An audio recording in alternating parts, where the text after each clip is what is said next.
ఓకేనా?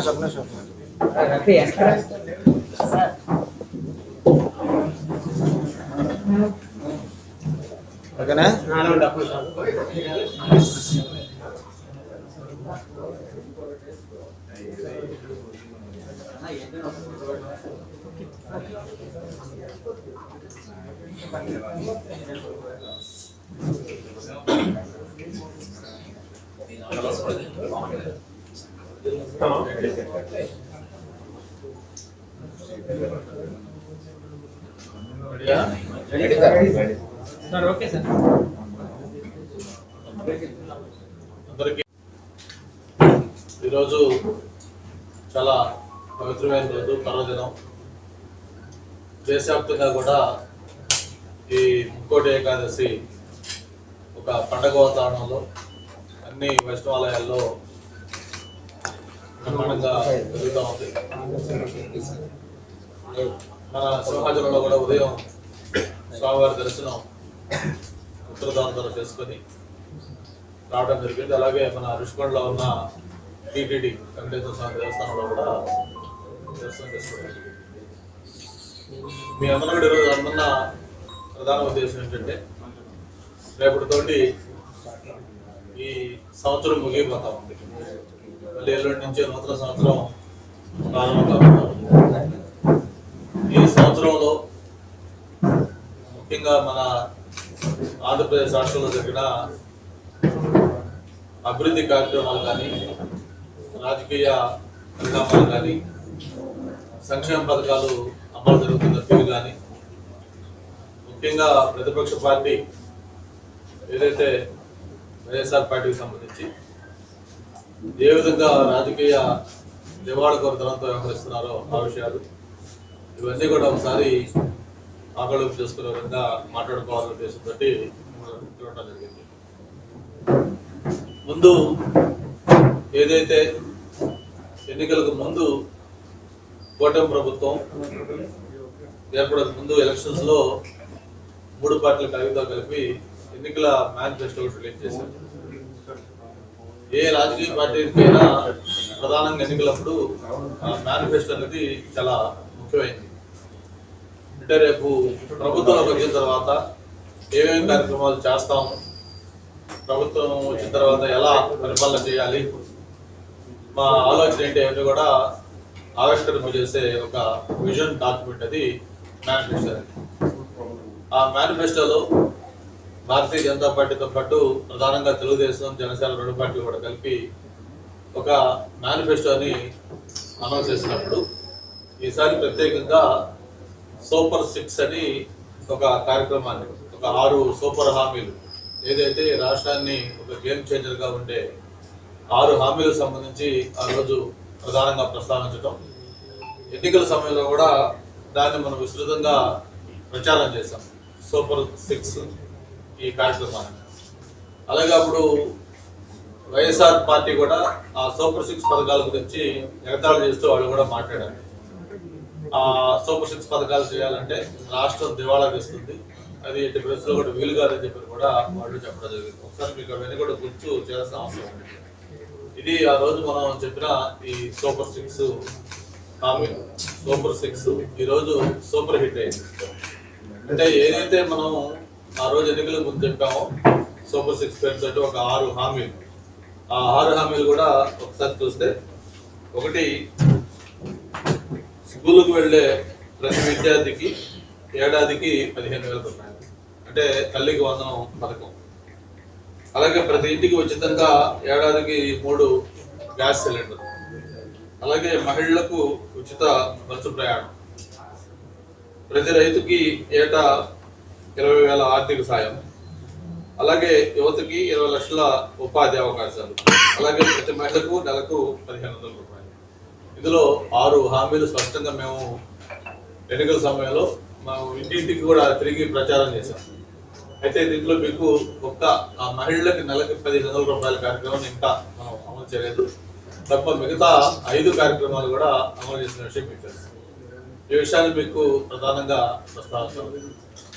వీటితో పాటు ఒకసారి చూస్తే మన 2014-19 కొత్తగా రాష్ట్రం ఏర్పడిన తర్వాత మరి మొట్టమొదటి కొత్త ఆంధ్రప్రదేశ్ ముఖ్యమంత్రిగా చంద్రబాబు నాయుడు గారు ఏర్పడిన తర్వాత ఒక విజన్ తోటి ఈ రాష్ట్రాన్ని ఎలా డెవలప్ చేయాలి, ఎలాంటి ఒక రాజధాని నిర్మాణం చేయాలి, ముఖ్యంగా మన తెలుగు వారి యొక్క కళ పోలవరం ఎలా నిర్మాణం పూర్తి చేసుకోవాలి, అట్లాగే విశాఖపట్నం ఫైనాన్షియల్ క్యాపిటల్ గా ఎలా డెవలప్ చేయాలి, ఇండస్ట్రియలైజేషన్ పరంగా ఏ విధంగా మిగతా రీజన్స్ డెవలప్ చేయాలి, ఇవన్నీ కూడా ఒక ఆలోచన పెట్టుకొని దాన్ని అన్ని కూడా మొదలుపెట్టి అన్ని కార్యక్రమాలు కూడా చేయడం జరిగింది. ఆ 5 సంవత్సరాల పరిపాలన కాలంలో పోలవరం లాంటిదైతే దాదాపు 75% కంప్లీట్ చేశాం. అలాగే అమరావతి చూసాం, అన్ని ఒక సెక్రటరియట్ కానీ అసెంబ్లీ కానీ అవన్నీ కూడా నిర్మాణం చేస్తున్నాం. అలాగే మిగతా వాటికి కూడా ప్రారంభం చేసుకోవాల్సిన సమయం వచ్చి అవి కూడా లాస్ట్ లో ఎన్నికల ఓటు వచ్చిన తర్వాత అసలు ఆగిపోవడం, ఆ తర్వాత 5 ఏళ్లలో అవి ఏమాత్రం కూడా ముందుకు సాగిన విషయం కూడా మనం చూసాం. మళ్ళీ మొన్న ప్రజలు ఒక మంచి తిరుగులేని మెజార్టీతో కూటమి గెలిపించిన తర్వాత ఏదైతే ఆగిపోయిన పనులన్నీ కూడా తిరిగి ప్రారంభించడం కూడా తెలిసింది. మరి పోలవరం ఏదైతే ఆ రోజు ఆ 5 ఏళ్లు కూడా వైఎస్ఆర్ ప్రభుత్వం హయాంలో కేవలం 4% పనులు చేశారు. 5 ఏళ్లు పరిపాలించి కేవలం 4% పనులు వాళ్ళు చేయడం జరిగింది. అంటే ఒక రకంగా చెప్పాలంటే పోలవరాన్ని పూర్తిగా పక్కన పెట్టి దాన్ని నిర్లక్ష్యం చేస్తే మళ్ళీ ఈ ప్రభుత్వం వచ్చిన తర్వాత ఈ 18 నెలలు 1.5 అయింది మనకి. ఈ 1.5 ఏళ్ళలో దాన్ని దాదాపు 88% పనులు పూర్తి కావచ్చు. మరి అటు పక్క కేంద్ర ప్రభుత్వం సమన్వయం చేసుకుంటూ అలాగే రాష్ట్ర ప్రభుత్వం కూడా ఎప్పటికప్పుడు మానిటర్ చేసుకుంటూ పనులు వేగవంతం చేసి ఈరోజు 88% పనులు పోలవరం కంప్లీట్ చేసుకున్నాం. అలాగే అమరావతి ఏదైతే ఆ రోజు మన రాష్ట్రానికి రాజధానిగా అమరావతిని అనౌన్స్ చేసుకొని దానికి కేంద్ర ప్రభుత్వం యొక్క సాయం కూడా తీసుకొని దాన్ని మిగిలిపోయిన పనులన్నీ ఉంటాయి, అవన్నీ కూడా మళ్ళీ మన ప్రభుత్వం వచ్చిన తర్వాత ఒక నిన్న మనం చూసుంటాం. అక్కడ పనిచేస్తున్న కార్మికులు కానీ పనిచేస్తున్న మిషనరీ కానీ ఇవన్నీ చూస్తూ ఉంటే ఏదో ఒక యుద్ధము దాపురించే విధంగా అంత పెద్ద ఎత్తున రాత్రి పగలు తేడా లేకుండా ఆ ఫ్లడ్ లైట్ల కాంతిలో శరవేగంగా పనులు పూర్తిగా వస్తూ ఉన్నాయి. మొన్నే కొన్ని భవనాలు మనం పూర్తి చేసుకుని సిఆర్డీ లాంటి భవనాలు అయితే ఆల్రెడీ అక్కడ పనులు కూడా అందులో కార్యకలాపాలు కొనసాగిస్తూ ఉన్నారు. ప్రతి బిల్డింగ్ కూడా ఏదైతే ఐకానిక్ బిల్డింగ్స్ అసెంబ్లీ కావచ్చు, లేకపోతే మన గవర్నర్ బంగ్లా కావచ్చు, జ్యుడిషియల్ బిల్డింగ్లు కావచ్చు, మిగతా సెక్రటేరియట్ కావచ్చు, లేకపోతే ఏదైతే మనం నిర్మాణాలు చేయాలనుకుంటున్నామో అవన్నీ కూడా ఒక టైం ఫ్రేమ్ పెట్టి వాటిలన్నింటినీ కూడా ముందుకు తీసుకెళ్తున్న విషయం మనం చూస్తూ ఉన్నాం. ఆ పనులని కూడా త్వరలోనే అన్ని కూడా వాటి షెడ్యూల్ ప్రకారం కంప్లీట్ చేసుకొని అవన్నీ కూడా అందుబాటులోకి తీసుకుంటారు. అంటే ఎందుకు ఈ విషయం చెప్తా ఉన్నానంటే ఏదైతే గతంలో జగన్మోహన్ రెడ్డి గారి ప్రభుత్వం ఒక ఆలోచన లేకుండా ఒక కేవలం ఒక కక్ష సాధింపు ధోరణితో వ్యవహరించారు. అమరావతిని ఒక శ్మశానంలాగా తయారు చేసి దానికి ఏమాత్రం అక్కడ యాక్టివిటీ జరగకుండా దాన్ని పూర్తిగా నిర్లక్ష్యం చేసి వదిలేసిన అమరావతి ఈ రోజు మళ్ళీ ఒక ప్రజా రాజధానిగా తయారు కాబోతుంది. అలాగే ఈ రాష్ట్రానికి ఒక గేమ్ చేంజర్ గా రాబోయే పోలవరం లాంటి ప్రాజెక్ట్ ని కేవలం చంద్రబాబు నాయుడు గారికి క్రెడిట్ వస్తుందేమో, ఆయన హయాంలో దాన్ని వేగంగా పనులు చేశారు కాబట్టి మనం కూడా దాన్ని కొనసాగిస్తే లాభం ఏంటి అనే ఉద్దేశంతో దాన్ని పక్కన పెడితే ఈ రోజు ఆ పోలవరాన్ని కూడా మళ్ళీ సర్వేయంగా కంప్లీట్ చేసుకుంటూ వెళ్తాం. ఇట్లాగా ఒక్కొక్క అంశంలో ఆయన ఏదైతే ఒక విధ్వంసం సృష్టించి పరిపాలన మొత్తం కూడా అస్వస్థం చేశారు, దాని నుంచి ఈరోజు ఒక వికాసం వైపు ఈ రాష్ట్రాన్ని మళ్లిస్తూ పరిపాలన మొత్తం కూడా ఒక గాడిని పెట్టి ఈరోజు ఆంధ్రప్రదేశ్ వైపు అందరూ చూసే విధంగా ఈ రాష్ట్రాన్ని ముందుకు తీసుకెళ్తున్నారు చంద్రబాబు నాయుడు గారి నాయకత్వంలో ఈ ప్రభుత్వం. మరి చూసాం మనం 18 నెలలు మరి రాష్ట్రంలో ఏం మ్యాజిక్ జరిగింది అని ప్రతి ఒక్కరు కూడా ఆలోచించుకునే విధంగా అందరూ ఈరోజు చూస్తా ఉన్నారు ఆంధ్రప్రదేశ్ వైపు. ఒకప్పుడు ఆంధ్రప్రదేశ్ కి పెట్టుబడులు రావాలంటే భయపడిపోయేవాళ్ళు, ఏదైనా పరిశ్రమ పెట్టాలంటే మనకెందుకు పోయి ఆంధ్రప్రదేశ్ ఇక్కడి నుంచి అవసరం లేదు అని చెప్పి పరిగెత్తి పారిపోయే పరిస్థితులు. అంతేకాదు అంతకుముందు ఇన్వెస్ట్మెంట్స్ అంటే ఒక మహారాష్ట్ర, గుజరాత్, తమిళనాడు, లేకపోతే కర్ణాటక, లేదు హైదరాబాద్ క్యాపిటల్ గా ఉన్న తెలంగాణ, ఇలాంటి రాష్ట్రాలు ఎప్పుడు కూడా గుర్తొచ్చాయి. మరి ఈరోజు అవన్నీ కూడా పక్కకు వేసి ఎవరైనా ఇన్వెస్ట్మెంట్ చేయాలి, ఒక పరిశ్రమ పెట్టాలి, ఒక కొత్త యాక్టివిటీ క్రియేట్ చేయాలంటే ఫస్ట్ అందరూ గుర్తొచ్చేది ఆంధ్రప్రదేశ్ వచ్చింది. మిగతా రాష్ట్రాలు కూడా ఆలోచిస్తా ఉన్నాయి ఏంటి అక్కడ ఏం మ్యాజిక్ జరిగింది, ఎందుకు అందరూ కూడా ఆంధ్రప్రదేశ్ చూస్తున్నారంటే అక్కడ మ్యాజిక్ అంతా కూడా కేవలం ఒక చంద్రబాబు నాయుడు గారు ఏదైతే ఒక అనుభవం ఉన్న విజనరీ నాయకుడు, ఒక సమర్థవంతమైన నాయకత్వం, ఒక చక్కటి ప్రభుత్వ పాలసీలు, అంతేకాకుండా ఒక లా అండ్ ఆర్డర్ సమస్య లేకుండా ఏదైనా ఒక పరిశ్రమ పెట్టుకుంటే వాళ్ళకి సజావుగా ఆ పరిశ్రమ రన్ కావడానికి కావాల్సిన మిగతా facilities, uninterrupted power, sufficient water, reasonable eco systems, ఇవన్నీ కూడా ఈ రోజు ఉన్నాయి. కాబట్టి ఏదైనా పరిశ్రమలకు ఫస్ట్ చాయిస్ కింద ఆంధ్రప్రదేశ్ తయారైంది. అందుకే ఈ 18 నెలల పరిపాలనా కాలంలో ఇన్ని లక్షల కోట్ల రూపాయల ఇన్వెస్ట్మెంట్స్ ఆంధ్రప్రదేశ్ వస్తూ ఉన్నాయి. అది టేక్ ఎనీ ఐటీ కావచ్చు, సెమీ కండక్టర్స్ కావచ్చు, లేకపోతే మెగా ఇండస్ట్రీస్ కావచ్చు, లేకపోతే క్వాంటమ్ వ్యాలీ కావచ్చు, ఏది తీసుకున్నా కూడా ఆంధ్రప్రదేశ్ వైపు చూస్తూ ఉన్నాం. మరి ఎందుకు ఇవి చేస్తా ఉన్నామంటే ఒక బెస్ట్ పాలసీస్, అంతేకాకుండా దేశంలో ఎక్కడా లేని విధంగా ఇండస్ట్రీస్ ఇన్సెంటివ్స్ సంబంధించి కూడా ఒక క్లియర్ కట్ పాలసీ తీసుకొని కొత్తగా ఫస్ట్ టైం ఆంధ్రప్రదేశ్ లోనే దేశంలో ఎక్కడ లేని విధంగా ఒక ఎస్క్రో అకౌంట్ కూడా ఆ ఇన్సెంటివ్స్ సంబంధించి ఇది పెట్టి ఆ పారిశ్రామికవేత్తలకు ఒక నమ్మకం కలిగించే విధంగా ప్రభుత్వం నిర్ణయం తీసుకుంది.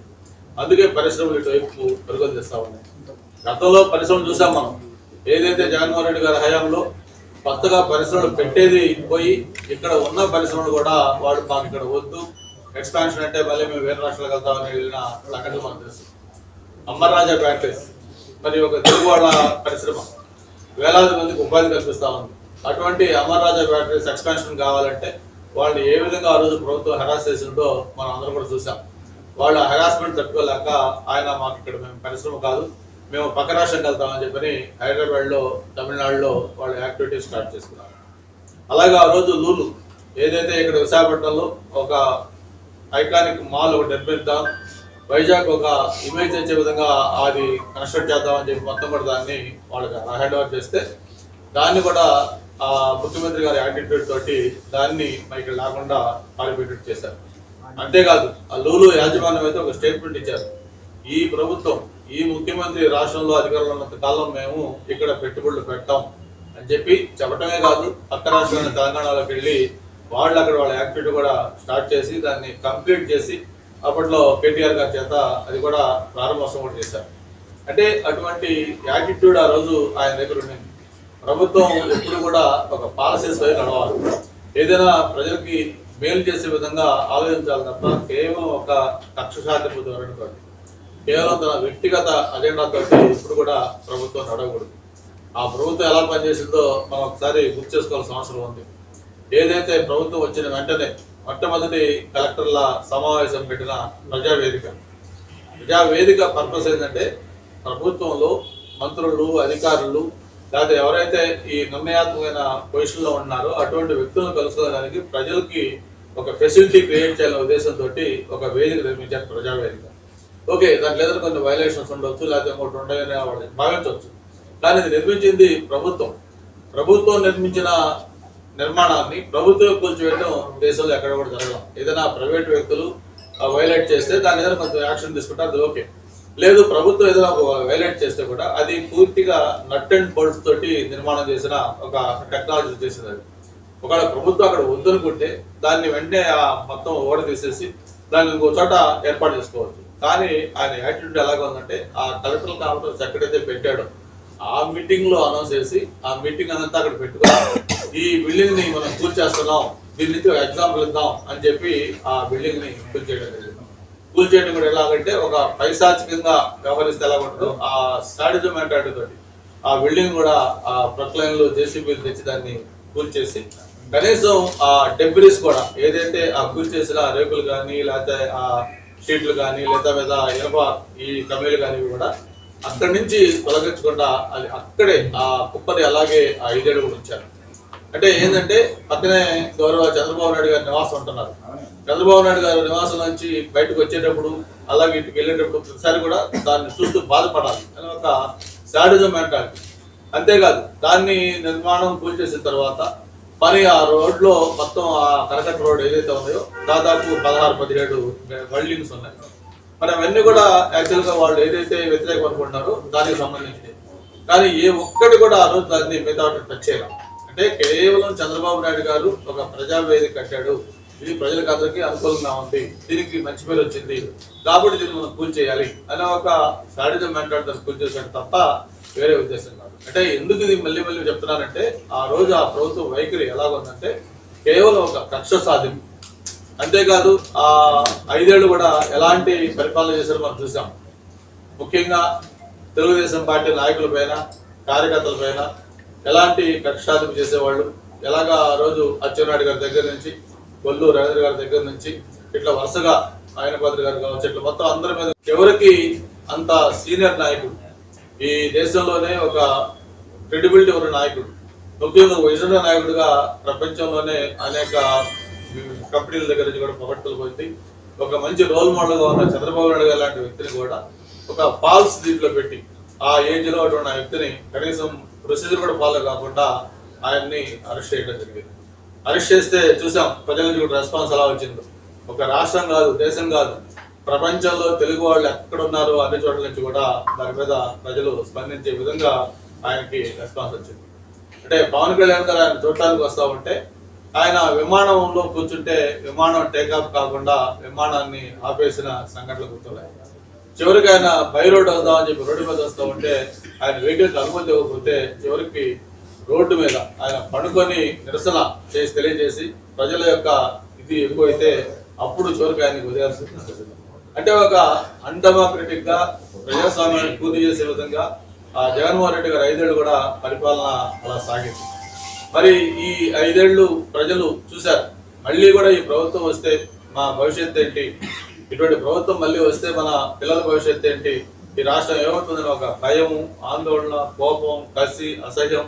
అంటే మళ్ళీ మళ్ళీ ఇంకో ఇటువంటి ప్రభుత్వం ఎవరు కూడా ఆలోచించకూడదనే విధంగా ప్రజలు ఒక సౌండ్ ఎటువంటిది ఇచ్చారంటే రీసౌండ్ వచ్చే విధంగా ఎటువంటి మా ప్రజలు తీర్పిచ్చారంటే 175కి 160 సీట్లు. రాష్ట్ర చరిత్రలో కనీ వినిరుగని ఒక తీర్పు. ప్రజలందరూ కూడా సౌండ్ లేకుండా రౌండ్ వేశారు. అంటే ఎవరు కూడా ఊహించలా. ఆయన ఒక పక్క వైనాట్ 175 వైనాట్ 175 అనేవాడు. ఆ ప్రజలు వైనాట్ 175 అంటే కేవలం 11 సీట్లకే పరిమితం చేశారు. ఆ 11 సీట్లు కూడా ఏదో టెక్నికల్ గా కొన్ని చిన్న చిన్న మా సైడ్ జరిగిన మిస్టేక్స్ వల్ల గెలిచాయి కానీ లేకపోతే ఏ 2-3 సీట్లు గెలిచి జగన్మోహన్ రెడ్డి చరిత్రలో మిగిలిపోయి ఉండేవాడు. అటువంటి తీర్పు ప్రజలు ఇచ్చారు. మరి ఆ ప్రజలు తీర్పు ఇచ్చిన తర్వాత మా మీద కూడా బాధ్యత ఉంది. ప్రజలకి ఖచ్చితంగా వాళ్ళ నమ్మకాన్ని నిలబెట్టుకోవాల్సిన అవసరం కూడా మా పైన ఉంది. అందుకే ఈరోజు ఎంతో బాధ్యతతోటి ఎంతో జాగ్రత్తగా చెప్పిన హామీలన్నీ కూడా అమలు చేసుకుంటూ వచ్చాం. మరి అవి ఒక్కోసారి చూసుకుంటే మీ దాకా చెప్పాను మీరు సూపర్ 6 లో చెప్పిన 6 హామీలే కాకుండా చెప్పని హామీలు కూడా ఎన్నో అమలు చేసుకుంటూ వస్తాం. అన్న క్యాంటీన్లు మరి ఆ రోజు మనం చెప్పాం, అంతకుముందు మన అన్న క్యాంటీన్లు పేదవాడికి 5 రూపాయలకి భోజనం పెట్టే విధంగా మంచి రుచికరమైన భోజనం చేస్తామంటే దాన్ని ప్రభుత్వం వచ్చిన వెంటనే దాన్ని మూసేశారు. మళ్ళీ కూటమి ప్రభుత్వం వచ్చిన తర్వాత 204 అన్న క్యాంటీన్లన్నీ కూడా ఓపెన్ చేయడం జరిగింది.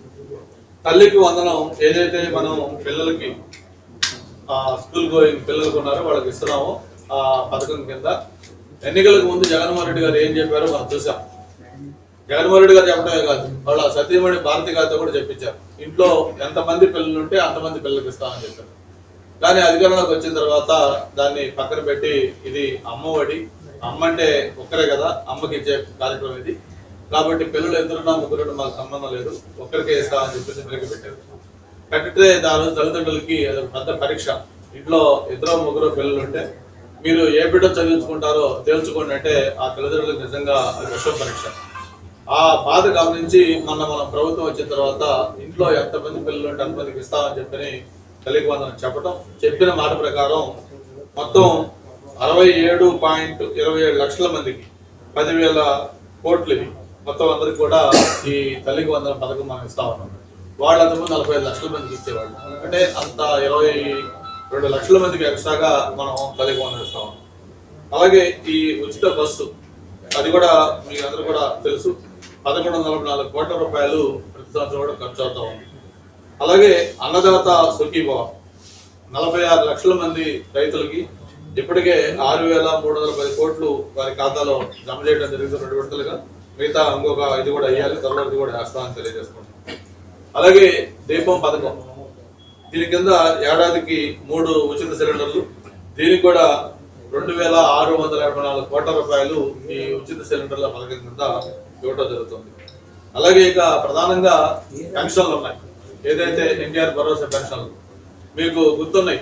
భరోసా పెన్షన్లు అనేది గతంలో 200 రూపాయలు, 75 రూపాయల పెన్షన్ ని 200 రూపాయలు చేస్తే రాజశేఖర రెడ్డి ఒక దేవుళ్లాగా దాన్ని వాళ్ళందరూ బ్రాండింగ్ చేసుకున్నారు. అటువంటి 200 రూపాయల పెన్షన్ ని మొట్టమొదటిగా 1000 రూపాయలు చేసింది చంద్రబాబు నాయుడు గారు 2014 ప్రభుత్వం వచ్చిన వెంటనే 1000 రూపాయలు చేయడం జరిగింది. అంటే 5 రెట్లు ఆ పెన్షన్లు పెంచాం. ఆ 1000 రూపాయల పెన్షన్ ని మళ్ళీ 2000 చేసింది కూడా చంద్రబాబు నాయుడు గారు. ఆ 2000 రూపాయల నుంచి 3000 చేస్తానని చెప్పి జగన్మోహన్ రెడ్డి గారు చెప్తే ప్రజలు నమ్మి ఓట్లేసి గెలిపిస్తే ఆ 3000 రూపాయలు అంటే 1000 రూపాయలు పెంచడానికి ఆయనకి 5 ఏళ్లు పట్టింది కరెక్ట్ గా. మొదటి సంవత్సరం 250 పెంచాడు, ఆ తర్వాత 250 పెంచాడు. అలా పెంచుకుంటూ పోయి 5వ సంవత్సరం జనవరిలో దాన్ని మిగతా 250 పెంచి 3000 చేశాడు. అంటే ఒక 1000 రూపాయలు పెన్షన్ పెంచడానికి ఆయనకి 5 ఏళ్లు పట్టింది. అదే మొన్న చంద్రబాబు నాయుడు గారి నాయకత్వంలో కూటమి ప్రభుత్వం వచ్చిన వెంటనే మొదటి నెల 1వ తారీఖే ఆ 4000 రూపాయల పెన్షన్ ఇవ్వడం జరిగింది.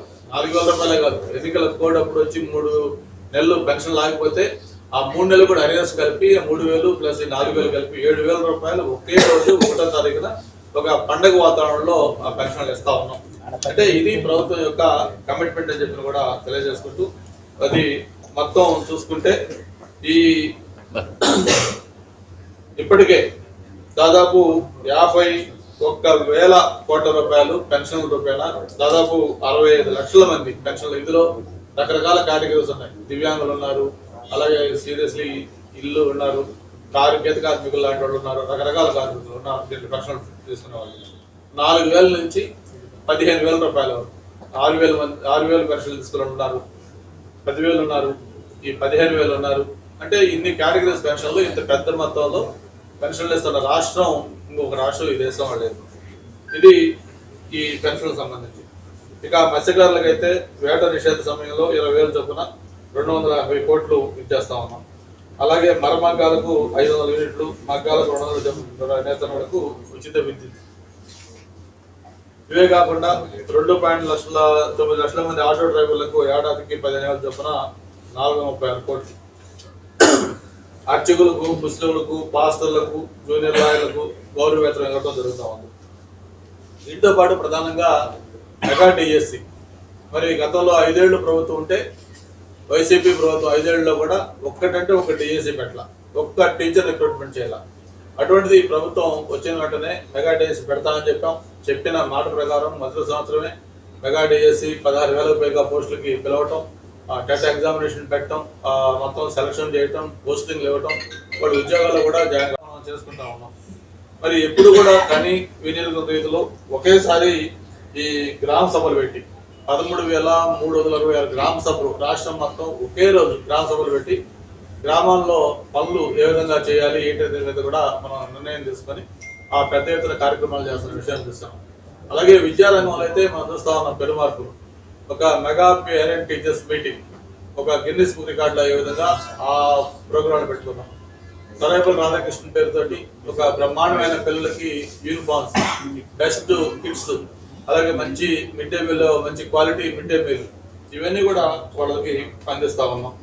ఇట్లాగా ప్రతి దీంట్లో కూడా ఈ ప్రభుత్వం అనేది ఒక పారదర్శకంగా వ్యవహరిస్తూ ఈ ప్రత్యేకంగా యువతకి కానీ, మహిళలకు కానీ, కార్మికులకు కానీ, రైతాంగానికి కానీ ఎక్కడ ఎటువంటి లోటు లేకుండా అన్ని కార్యక్రమాలు చేస్తున్న విషయాన్ని సందర్భంగా తెలియజేసుకుంటూ, ప్రత్యేకించి మన విశాఖ నగరానికి గౌరవ ముఖ్యమంత్రి గారికి, ఉప ముఖ్యమంత్రి గారికి, ప్రత్యేకించి యువ నాయకులు లోకేష్ బాబు గారికి మన వైజాగ్ తరఫున ధన్యవాదాలు తెలియజేస్తా ఉన్నాను. ఎందుకంటే గూగుల్ లాంటి ఒక మెగా దీన్ని వైజాగ్కి తీసుకురావటం, గూగుల్తో పాటు రిలయన్స్, అలాగే మెటా, సిపి, అలాగే బ్రూక్ ఫీల్డ్, ఈ యాక్సెంచరు, కాగ్నిజెంట్, టీసీఎస్, తత్వ, ఇట్లా ఎన్నో పరిశ్రమలన్నీ కూడా వైజాగ్కి వస్తా ఉన్నాయి. రహేజా లాంటివి కూడా, ఇవన్నీ కూడా వైజాగ్ రావడంతో భవిష్యత్తులో వేలాది మంది యువతకి ఉపాధి కూడా లభించే ఏర్పాటు జరుగుతూ ఉన్నాయి. ఈ విధంగా వైజాగ్ని అన్ని రకాలుగా కూడా ముందుకు తీసుకెళ్తున్నందుకు ప్రత్యేకించి ఈ ముగ్గురికి కేంద్రం నుంచి సపోర్ట్ ఇస్తున్న నరేంద్ర మోడీ గారికి కూడా ప్రత్యేకమైన ధన్యవాదాలు తెలియజేసుకుంటా ఉన్నాను. మరో పక్క నేషనల్ హైవే ప్రాజెక్ట్స్ కానీ రైల్వే ప్రాజెక్టులు కానీ లక్షలాది కోట్లతోటి ఈరోజు ఆంధ్రప్రదేశ్కి శాంక్షన్ చేస్తా ఉన్నారు. అవన్నీ కూడా సర్వేయంగా అవుతా ఉన్నాయి. ఏదైతే ప్రజలు కోరుకుంటా ఉన్నారో కోరుకున్న విధంగా వాళ్ళు పెట్టుకున్న నమ్మకం వమ్ము చేయకుండా ఆంధ్రప్రదేశ్ రాష్ట్రాన్ని అన్ని రంగాల్లో కూడా ముందుండే విధంగా డెవలప్ చేసేదానికి అన్ని ప్రయత్నాలు కూడా చేస్తున్నామని చెప్పి కూడా తెలియజేసుకుంటూ మన ఏదైతే సబ్మిట్ ఉందో సబ్మిట్ ఇప్పుడు చూసాం. దాదాపు మొత్తం 13.25 లక్షల కోట్ల ఎంఓయూ. అంటే గతంలో ఎంఓయూలు అంటే వాళ్ళు ఎలా చేశారో చూసేవాడు. ఏదో వాళ్ళ అక్కడ పనిచేస్తున్న అవుట్ సోర్సింగ్ ఉద్యోగస్తులకు కోట్లేసి వాళ్ళతో ఎంఓయూలు చేయించారు. అలాంటి పరిస్థితి కాకుండా ఈరోజు ఒక లీగల్ వెయిటింగ్ చేసుకొని ఆ కంపెనీ బ్యాక్గ్రౌండ్ టెస్ట్ చేసుకొని అవన్నీ కూడా సిస్టమేటిక్ ఉన్న వాటిల్నే ఆ ఎంఓయూలకి అలౌ చేయడం జరిగింది. అటువంటి మొత్తం మెగా కంపెనీలు అటువంటి అన్ని కూడా ఈరోజు ఎంఓయూలు చేసుకున్నారు. ఆల్రెడీ వాటన్నింటిలో ఫౌండేషన్లు కూడా చాలా వరకు వేసుకొని వర్కులు కూడా కమెంట్స్ అయిపోవడం జరుగుతూ ఉంది. ఇది ఏదైతే ఒక ఎంఓయూ చేసుకున్నారో ఫౌండేషన్ వేస్తా ఉన్నారో దానికి టైం ఫ్రేమ్ కూడా పెట్టడం జరిగింది. ఆ టైం ఫ్రేమ్ ప్రకారం ఖచ్చితంగా 12 months వాళ్ళు ఆ వర్క్ కంప్లీట్ చేయాలి. లేని పరిస్థితిలో దానికి జెన్యూన్ రీజన్ ఏదైనా ఉంటే తప్ప అదర్వైజ్ ఎందుకు అనేది వాళ్ళు ఎక్స్ప్లెనేషన్ ఇవ్వాల్సిన అవసరం ఉంది. ఈ విధంగా ప్రతి కూడా ఒక సిస్టమేటిక్ గా దాన్ని ఫాలోఅప్ చేస్తున్నారని చెప్పి కూడా తెలియజేసుకుంటూ రాబోయే రోజుల్లో విశాఖ అనేది కంప్లీట్ గా రూపురేఖలు మారిపోతా ఉంది. విచిత్రం మనకి వచ్చే జూన్ జూలైలో అంతర్జాతీయ విమానాశ్రయం స్టార్ట్ కాబోతా ఉంది.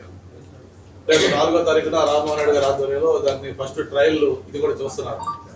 ఆ ఇంటర్నేషనల్ ఎయిర్పోర్ట్ వన్స్ భోగాపురంలో స్టార్ట్ అయిన తర్వాత ఈ విశాఖపట్నంలో గూగుల్ రేపు మార్చిలో ఫౌండేషన్ చేసుకోబోతా ఉంది. ఇవన్నీ కూడా వర్క్ వన్స్ స్టార్ట్ అయిన తర్వాత ఆంధ్రప్రదేశ్ ముఖ చిత్రమే మారిపోతా ఉంది. వైజాగ్ అనేది ఒక ఎకనామిక్ హబ్ గా మారిపోతా ఉంది.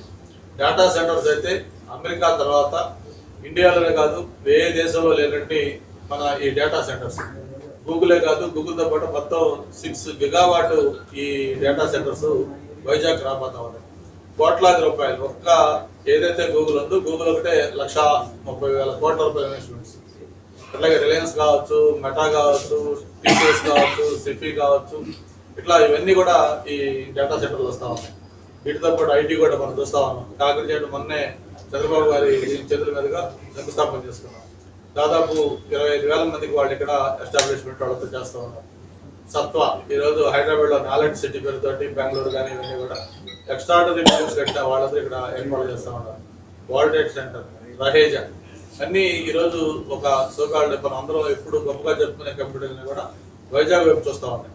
అటువంటి వైజాగ్ లో ఇందులో ప్రధానంగా కూడా నాకు యాజ్ ఏ భీమిలి శాసనసభ్యుడిగా కూడా ఒక సంతోషమైన విషయం ఏంటంటే మొత్తం ఇందులో మెజారిటీ ఐటీ కానీ టూరిజం కానీ ప్రాజెక్టులన్నీ కూడా మన భీమిలి నియోజకవర్గంలో వస్తా ఉన్నాయి. స్థానిక శాసనసభ్యులు నాకు కూడా చాలా ఆనందంగా ఉంది. మా కార్పొరేటర్లు కానీ మా నాయకులందరూ కూడా ఎప్పటికప్పుడు దానికి సహకరిస్తా ఉన్నారు. భవిష్యత్తులో భీమిలి అనేది ఒక మోడల్ నియోజకవర్గం చేయడం కోసం అందరం కూడా కృషి చేస్తాం. ఏదైతే మన ఎన్నికల్లో 93,000 ఓట్ల మెజారిటీ తోటి రాష్ట్రంలో 2వ స్థానం వచ్చే విధంగా మాకు మద్దతు పలికి మాకు ఒక గౌరవం ఇచ్చారు. ఆ గౌరవం నిలబెట్టుకునే విధంగా ఈ సంవత్సరం ఇప్పుడు దాకా కూడా సాగింది. ఇంకా రాబోయే రోజుల్లో కూడా మరిన్ని కార్యక్రమాలు చేసి భీమిలిని ఒక రోల్ మోడల్ గా చేసుకుంటాం. విశాఖపట్నం డెవలప్మెంట్ మొత్తం ఒక కేరాఫర్ రాసుకుంటాం. ఆంధ్రప్రదేశ్ ని ఒక మంచి రాష్ట్రంగా ముందు మేమందరం కూడా పాల్గొంటుకుంటామని చెప్పి మీ ద్వారా తెలియజేసుకుంటూ మరొకసారి అందరూ కూడా ఈ సంవత్సరంలో జరిగిన కార్యక్రమాలు అలాగే అన్ని వీళ్ళందరూ చెప్పుకున్నాం. ప్రధానంగా వైఎస్ఆర్ పార్టీ నాయకులకు ఒకటే నేను అప్పీల్ చేస్తా ఉన్నాను. వాళ్ళకి చేతనైతే ఏదైనా ఒక మంచి కార్యక్రమం జరుగుతున్నప్పుడు దాన్ని కనీసం సమర్థించకపోయినా క్వైట్ గా ఉండటం నేర్చుకోవాలి. ఈరోజు గూగుల్ వస్తే గూగుల్ పెద్ద లాభం ఏంటి అని అనుకుంటున్నాను. మళ్ళీ కొద్ది రోజులు అయిపోయిన తర్వాత గూగుల్ సుందర పిచ్చయ్య గారు స్టేట్మెంట్ ఇచ్చి ఇట్లా వస్తా ఉంది, ఇంత వైజాగ్ లాంటి ఒక బ్యూటిఫుల్ కోస్టల్ సిటీలో ఇట్లా పెట్టబోతానని చెప్పిన తర్వాత మళ్ళీ ప్లేట్ మార్చేశారు. గూగుల్ మేమే తెచ్చాం, మాదే గూగుల్ అంటే అదాని, అదాని అంటే మేము తెచ్చాం అంటే ఇట్లా ఒక దొంగతిరుగుడుగా అని వాళ్ళు మాట్లాడే పంతం. ప్రజలన్నీ కూడా గమనిస్తా ఉన్నారు. నీకు 151 సీట్లతోటి ప్రభుత్వం పరిపాలించబోయా అని చెప్తే దుఃఖలక్ విధానాలతోటి పిచ్చి పిచ్చి పనులతోటి ప్రజల యొక్క చేతికరడికి గురయ్యి ఒక 151 సీట్ల నుంచి 11 సీట్లకు పడిపోయే విధంగా నీకు ప్రజలు తీర్పించిన తర్వాత ఎందుకు ఇలాంటి తీర్పు వచ్చిందని కనీసం ఆలోచన లేకుండా ఇప్పుడు కూడా ఇంకా దాన్ని ఏదేదో మీరు రాజకీయం చేయాలని చూస్తే ప్రజలు ఏమాత్రం కూడా క్షమించరు. నేను కథలో చెప్పాను, అది మునుగుతున్న పడవ అని. నేను పేరు చెప్తున్నాను, మునిగిపోయిన పడవ. ఈరోజు ఆ పార్టీలో ఉండాలంటే భవిష్యత్తు దానికి మనకేం లేదు, ఏదైనా ఆల్టర్నేటివ్ చూసుకోవాలని ఆలోచనకు వచ్చే పరిస్థితి తెచ్చుకుంటారు. కాబట్టి ఇప్పటికైనా సరే చరిత్రలో మిగిలిపోకుండా కనీసం ఒక ఏదో దీనిగా ఉండాలంటే ప్రజలు మంచిగా అంటాం లేదు. నిజంగా ఏదైనా తప్పు చేసినప్పుడు మీరు ప్రతిపక్ష పార్టీగా రాజకీయ పార్టీలు మీకు హక్కు ఉంది. కానీ ప్రతిదానికి కూడా మంచికి చెడుకి అన్నిటి కూడా మాది ఒకటే మంత్రం, మేము ఒకటే చేస్తాం, మేము రప్ప అంటాం, లేకపోతే ఐదు చేస్తాం అంటే ప్రజలు మీకు తిరుగులేని తీర్పు చెప్పారు. భవిష్యత్తులో మరింత గుణపడని చెప్పే రోజు వస్తాయని చెప్పి కూడా తెలియజేస్తారు. సార్, ప్రపంచం అంతా మీ వైపు చూస్తుంది, మీ నియోజకవర్గంలోనే పెట్టుబడి పెడుతుంది. కానీ మీ నియోజకవర్గంలో ఉన్న కాలభైరవేశ్వర గుడి మాత్రం ఆంక్షలు ఎక్కువైపోయినాయి. పర్యావరణం పేరుతో రోడ్డు కూడా వేయకుండా భక్తుల్ని అడ్డుకునే పరిస్థితి అక్కడ అగ్నిశాఖ అధికారులు చేస్తున్నారు. ఇది ఎప్పటి నుంచో వైసీపీ గవర్నమెంట్ లో మూస్తారు. సరే, యాక్చువల్గా అది నేను ఒక 2-3 months అక్కడి నుంచి కూడా దాన్ని ఆలోచిస్తాను ఎలా చేయాలని. మీరు అన్నట్టు దానికి ఏంటంటే ఆ లొకేషన్ ఏదైతే ఉందో అది ఫారెస్ట్ డిపార్ట్మెంట్ లో ఉంది. వాళ్ళతో మామూలుగా మాట్లాడి 2-3 సార్లు అడిగితే వాళ్ళు అనుమతులు ఇవ్వడానికి కుదరదండి. మేము కూడా ఏం చెప్పామంటే అది ఎవరో ఇండివిజువల్ వ్యక్తో లేకపోతే ఎవరో ఆక్రమణ చేసుకోవడం కాదు, ఒక దేవుడు సంబంధించిన ఇది. ప్రజల నమ్మకం అక్కడికి ఉంది. ముఖ్యంగా ఆదివారాలు లేకపోతే ఇటువంటి అకేషన్లో వేలాది మంది వస్తూ ఉన్నారు. కాబట్టి ఒక at least cement road tar road కాకపోయినా రోడ్డు లెవెల్ చేసి ముందు వెళ్ళటానికి ఇబ్బందులు అప్పుడు చేద్దామని చెప్పి కూడా అడిగా. మాట్లాడితే వాళ్ళు ఏమో కాదండి రూల్స్ ఒప్పు అని చెప్తున్నారు. నేను మొన్నే కలెక్టర్ గారికి కూడా చెప్పడం జరిగింది. త్వరలోనే తప్పకుండా అది ఆంక్షలు ఒప్పుకున్నా ఒప్పుకోపోయినా ఆ కాలభైరవ స్వామికి సంబంధించి ఆ రహదారికి సంబంధించి చేసి అవన్నీ నిబంధనలు కూడా తొలగించే విధంగా భక్తులకి అన్ని ఫెసిలిటీస్ ఏర్పాటు చేస్తాం. గతంలో ఇక్కడ నేను 14 to 19 మినిస్టర్గా ఉన్నప్పుడు విశాఖ వ్యాలీ రోడ్ ఉంది, మీకు గుర్తుంది, హైవే నుంచి బీచ్కి వెళ్ళే రోడ్డు. ఆ రోడ్ వేసే టైంలో ఇట్లాగే సేమ్ అది జూ ఫారెస్ట్ తెస్తుందని చెప్పి రోడ్ వేస్తే కుదరలా. మిషన్లు పెట్టడం, ఫారెస్ట్ రోడ్ వచ్చి దాన్ని సీజ్ చేయడం. ఇట్లా అయిన తర్వాత ఫైనల్గా ఒకసారి గౌరవ ముఖ్యమంత్రి గారు చెప్పి ఎవరు ఇండివిజువల్ వ్యక్తిగో లేకపోతే ఎవరికి సంబంధించింది కాదు, ఇట్లా పబ్లిక్ పర్పస్ చాలా కన్వీనెంట్ అవుతుంది రోడ్ ఓపెన్ చేస్తుందని చెప్పి ఆయన చెప్పిన తర్వాత ఆయన కూడా వాళ్ళకి గట్టిగా వార్నింగ్ ఇచ్చిన తర్వాత అప్పుడు వాళ్ళు సైలెంట్ కూడా ఆ రోడ్ వేస్తారు. ఇప్పుడు ఆ రోడ్ ఎంత యూస్ఫుల్ గా మనం చూస్తాం.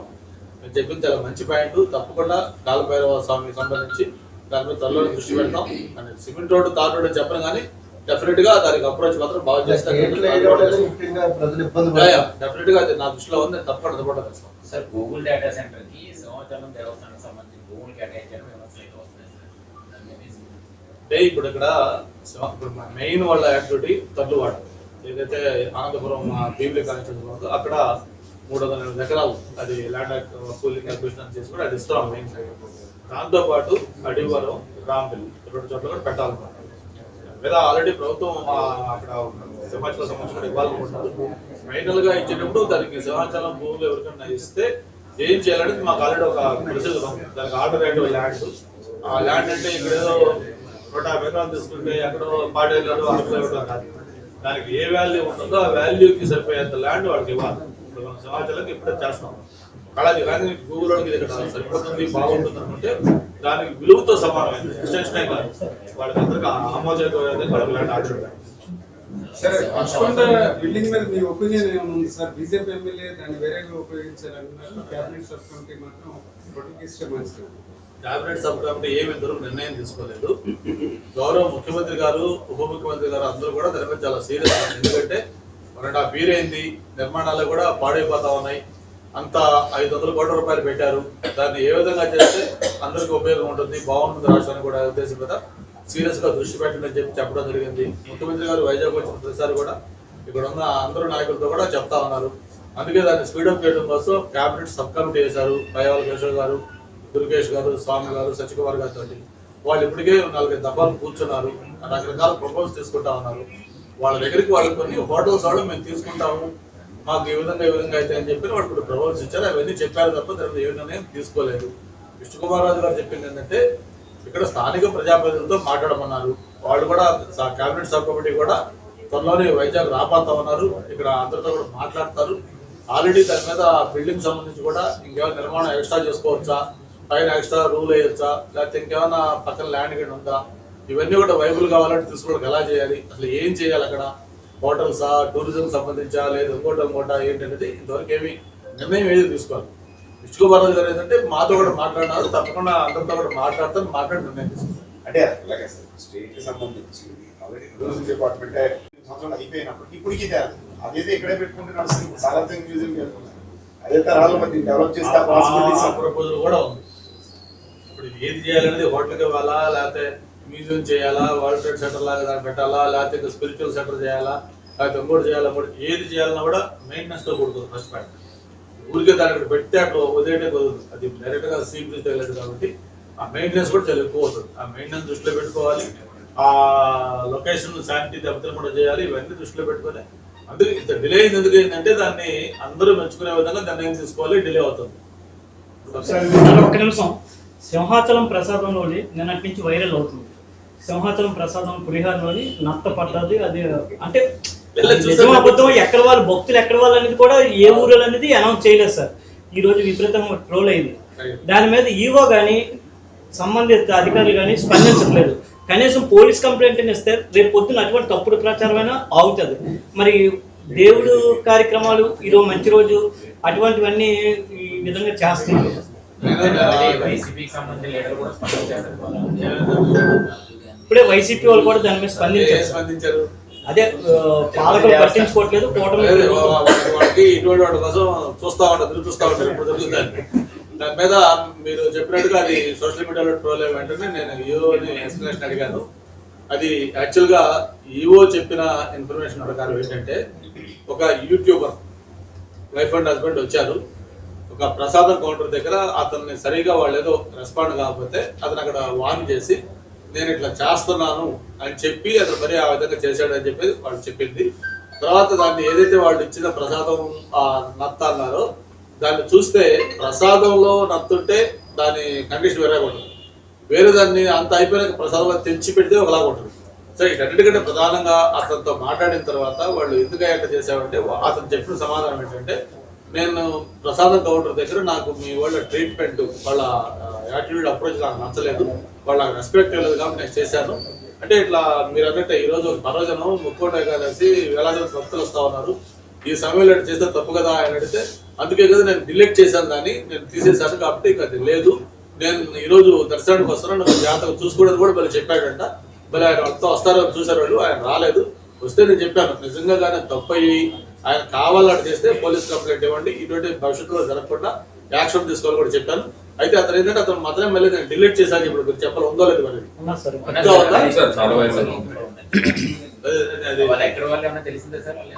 వాళ్ళతో తెలిసింది. ఈ రోజు వస్తారన్నారట టెంపుల్, మళ్ళీ చూస్తారని వస్తే చూస్తారు.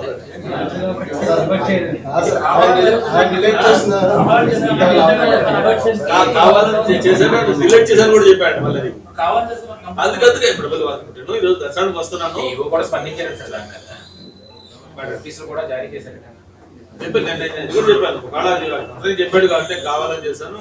మళ్ళీ అక్కడ ప్రసాదం కౌంటర్ లో సరిగా ఇబ్బంది ఇస్తే నేను వేరే చెప్పాలి తప్ప భక్తుల మనోభావాలు అదే విధంగా ప్రసాదాలు నత్తేయటాలు లేకపోతే కొట్టేయటాలు ఏంటిది మరి దాని వైసీపీ కూడా మళ్ళీ దాన్ని ఇది చేయడం రైట్.